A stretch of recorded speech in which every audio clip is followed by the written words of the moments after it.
the 4 semi-junior games played in the Borders, they all benefited from fantastic sunny conditions. And we start our action at Volunteer Park in Hawick, where Hawick Youth took on a depleted Jed Thistle. It was the home team who got off to the better start. They thought they'd scored in the corner with Sean McMicken, but he had a foot in touch.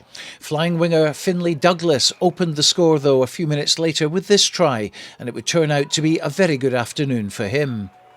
Owen Gray also had a good day with the boot, and he started off with the conversion of that score and also the next from Hughie Joe Donaldson, who was on hand to receive the scoring pass and run in unopposed. Jed held out for another quarter of an hour before a third try and a second for Finlay Douglas. That would put them 19 points in front, and just before half-time, Douglas collected his hat-trick, and Hawick Youth were 26-0 up at the turn. Very little was going right for Jed Thistle, and when a loose pass ended up in the arms of Finlay Douglas again, it was try number 4 for him, and he was withdrawn from the game after that to save him for next week. Will Ryan was next on the score sheet after a build-up involving several of the pack, and 5 minutes later, Rory Stanger collected Hawick's 7th try to put them out of sight. Thistle didn't give up at all and enjoyed some good amounts of possession during the match, but they did find Hawick solid in defence. However, they did get on the score sheet for 2 converted tries for 14 points, with Mark Glenn and Hector Patterson getting the touchdowns. But Hawick Youth proved they've got some very good players in their squad, and they've set down a marker for the season ahead. Final score, Hawick Youth 47, Jed Thistle 14. At the end of the day, it was our first game of the season, so well, we're struggling for numbers at the moment, so it's just good to get a team together and get some game time, I suppose. But I mean, it's not obviously not the result we wanted, but it just is what it is, I suppose.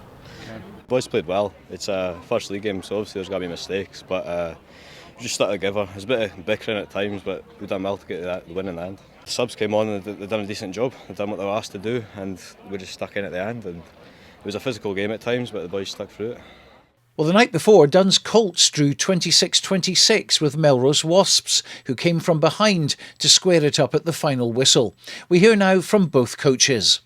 Well, it's absolutely brilliant to get the league up and running again. Inevitably, there was a bit of rustiness amongst both teams, but actually what ended up being the end result was a really fair result. From our perspective, we had a good bit of possession, failed to put points on the board when we thought we could put points on the board, and then Duns got ahead in the game, and we had to fight really hard to get ourselves back into the game, which we managed to do with about 7 minutes left on the clock. So 2 late tries in the game showed us as coaches that there was a bit of a never say die attitude, which is really pleasing from our perspective, because the easy thing to do at that stage was to put the heads down and give up. But we're really proud of the way in which they fought to the very end and came away with a draw from Duns, which was excellent, and we had a really good night. Absolutely thrilled, Stuart, yes, and much more than we ever expected. And I think the boys themselves were anticipating a bit of a drubbing, but and we know obviously that Melrose had 1 or 2 key players missing through either injury or they chose not to play them. But on the other hand, we had 16 boys, which we were delighted to get, and 2 of our front row haven't played for 3 years, they were telling me, so it was a bit of a shock to them. And we didn't even expect to be able to have a contested scrum. So we had contested scrums and we scummaged quite well. And we've got a good bit of pace in the back division. And, once we got the ball to the backs and used that pace, if you look at it realistically, it was in the end Melrose who managed to get a draw with us rather than the other way around, because they scored on the final whistle, which left them 2 points behind us, 26-24, and they nailed the conversion, and the final whistle was blown as the ball passed over the bar. So it was as close as that. Over at Netherdale, Gala Wanderers hosted Kelso Harlequins, and it was the Quins who got off to a good start, racing to a 14-0 lead in the first quarter. Brodie Donovan put his team ahead with a converted try. Then 2 minutes later we saw a sprint to the line involving 2 props, not something you see every day. And Ashton Asante also has a sidestep in his armoury. He outraced Ben Young to the line in what could well be one of the tries of the season when we look back in a few months' time. Back came Gala though with a couple of tries of their own. Another prop, James Glendinning, making a name for himself on the far side of the pitch, followed by a good score from fly half Jack Niven. In the second half, though, Murray Woodcock extended Kelso's lead again in the 57th minute, and a few moments later, Brodie Donovan made the game safe with this score.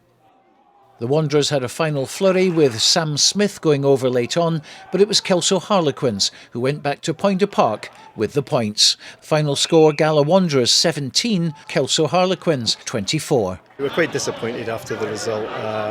It was a close game, but I'm just delighted for the guys to get a game. They've not played for a couple of years. It was a young side we're out today, and the effort they put in with this heat was really quite pleasing. So, I'm pleased just to get 8 minutes of rugby, and we've got something to build on now. Firstly, great to be back.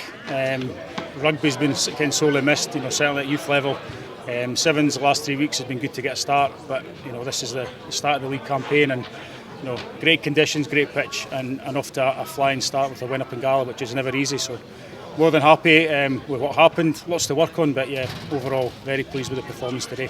Finally, we report on a fantastic match at the Gites in Peebles, where 83 points were scored, 50 of them going to Peebles Colts, 33 to Selkirk Youth. And we spoke afterwards to the coach of Peebles, Njord McKeever.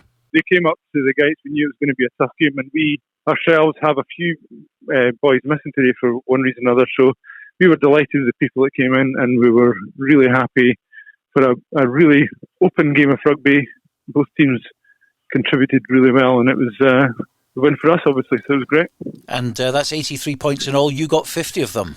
Indeed, and I would never have expected that to happen at the beginning, but the conditions were great. The referee was very good to let a good open flowing game of rugby happen, and we were the beneficiaries of it, so I'm very happy with that. So a fantastic opening day for the Border League in the semi-junior section, and we look forward to more of the same next week.